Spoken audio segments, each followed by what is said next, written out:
and find out what the outlook is when it comes to the infrastructure sector as a whole with the Modi 3.0 era. What's in store? What are going to be some of the challenges and growth opportunities? Vinayak Chatterjee, founder and managing trustee of the InfraVision Foundation, now joins us to discuss just that.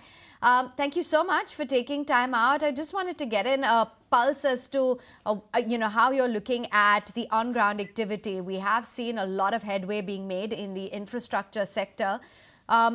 Are things on ground as as rosy as they seem? There is current concern about the slowdown in capex in the infrastructure sector, government capex.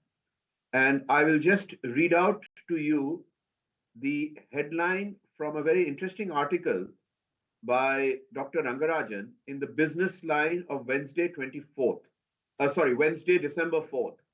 And he had this to say: contraction in government capital expenditure in the first half has played a major role in the growth decline. So, what Dr. Rangarajan is doing is very clearly and explicitly drawing a linkage between the subdued government expenditure, specifically in public works and infrastructure, and the what we have just seen is the rather noticeable decline in GDP. So I think that is the overriding theme right now, to say, how does one manage the balance 6 months of this fiscal year, and by stepping up capex both at the central and the state level, and what does it mean for the budget ahead? May I carry on? Because I'd like to then look at some of the remedial measures.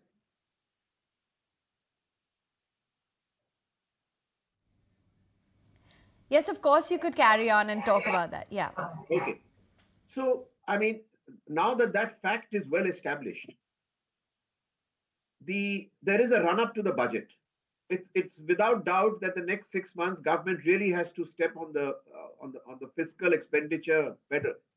But it is also time for budget formation. So, if you look back, the FY25 budget had an increase of only 10% in the infrastructure sector allocations. This was in sharp contrast to the last 3 years, FY24, 23, 22, going back, where we have seen a consistent 30% increase in the allocation.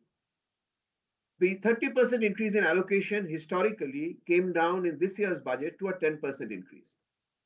At that time, many observers of the infra scene, including myself, pointed out the apprehension that this slowdown in increase in government capex has a very strong probability of impacting GDP. And in some senses, along with the slowdown in spending, the relatively lower budget increase has therefore impacted GDP growth. Let me simplify this for your viewers. Dr. Somnathan, who was cabinet secretary now, in his time as the finance secretary, had shared with leading channels in a post-budget discussion that 1 rupee spent in infrastructure by the government leads to a 3 rupee increase in GDP. Whereas a 1 rupee spent by the government on items like direct benefit transfer, DBT, results in a 90 paisa increase in GDP. So it's very clear that if government wants to pump prime the economy and get robust GDP growth, it has to channelize monies into infrastructure. So instead of spending 3 rupees as part of a 30% growth agenda on the budget outlay, you have spent only 1 rupee, because you have just done 1/3 of the expected spend across the last many years. A 3 rupee spend would have given you 9 rupees of GDP, but a 1 rupee spend is now giving you 3 rupees of GDP. So there is a 6-point loss in GDP, which is now manifesting itself. So therefore, so far as budget expectations are concerned, the very strong plea to the finance minister would be to go back to the trajectory of the last many years, excluding FY25, which is the problem here, and go back to a 30% increase, which means on last year's capex base of 11.1 lakh crores, we now need to certainly increase by 30% in the upcoming budget and take it to a figure of 14 and a half. And if we want to make up the lag for this year, then it is fairly logical to suggest that this budget take a very, very aggressive and robust position on increasing the outlay on infrastructure from 11.1 lakh crores of Right, last year right. to 14 lakh crores allocation this year.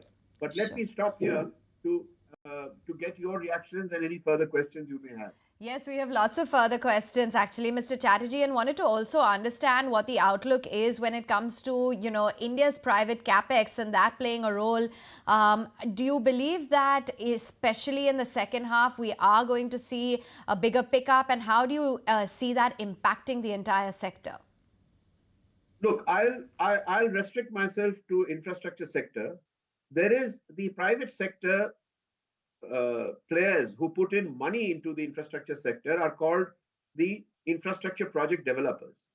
I understand that there is a healthy order book of potential spends across specific sectors, and they would be renewables, transmission and distribution, ports, and airports. So, if all of these move with the desired speed, both from regulatory angles and from project execution angles, there is a very strong possibility of even private sector joining forces with the government to significantly step up capex in what is clearly just 3.5 months left. So that expectation is high, but there is also an expectation. Many economists have pointed out that Indian corporate sector now has reasonable cash reserves uh, and have used that for deleveraging their balance sheets, etc., etc. Now, looking at the not everybody in the Indian corporate sector has either the inclination or the expertise to invest in the infrastructure sector. I would say in the core infrastructure area like power and transportation.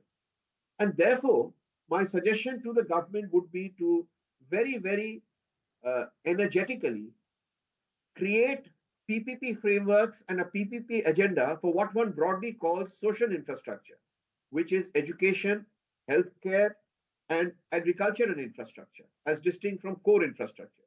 If we are able to create very friendly and aggressive and meaningful PPP structures from all the learnings of PPP in the core infra area in sectors like health, education, and agri infrastructure, you will be able to open up new gateways for attracting private capital from Indian and foreign investors into what would call the social infrastructure sector. So I'm going to emphasize that point very strongly, but back to you. Mr. Chatterjee, I wanted to ask you about one key point, and that actually has been a long-standing demand of the industry, is that to reconsider the GST that's there on the cement, that is about 28%. You're also of the view that that should be reconsidered, given the fact that if it is reconsidered, and there are chances that will also go ahead and aid the infrastructure and the development and the pickup that we are seeing in the infrastructure space, right? Thank you. Thank you for bringing up this point. It has been 3 years now that I've been shouting from the rooftops about the complete illogicality of a 28% GST on cement, which is not just an Aam Aadmi product. Because even a small villager who is building his boundary wall or building the first floor of his house or making his roof a pakka roof requires cement. It's a classical Aam Aadmi product, and at the other end of the spectrum, it is one of the major raw material inputs into the infrastructure sector, which you're using to pump prime the economy. Where do we see 28% GST? We see it in what is called sin products, cigarettes, tobacco and other tobacco products, pan parag, pan masala. These are the areas where you're seeing 28% GST. What is the logic for 28% GST when you anyway have very strong tailwinds on GST revenue buoyancy? So a reduction in the 28% GST, if the proposition is put up to the GST Council, it's not strictly a budget issue, but the budget pronouncements can actually touch upon the subject and and make a point that we will take up this matter with the GST Council. A reduction in the GST of cement down to about 12% will have a significant effect on bolstering demand, will certainly empower large sections of our population to be able to afford buying it, and it will stretch infrastructure budgets further by having a cheaper input. There is complete body of logic to suggest this, and as you rightly pointed out, one would use the benefit of this discussion on your channel to send a very strong message to the government that it's about time that cement was not taxed as either a luxury item or as a sin item. But over to you.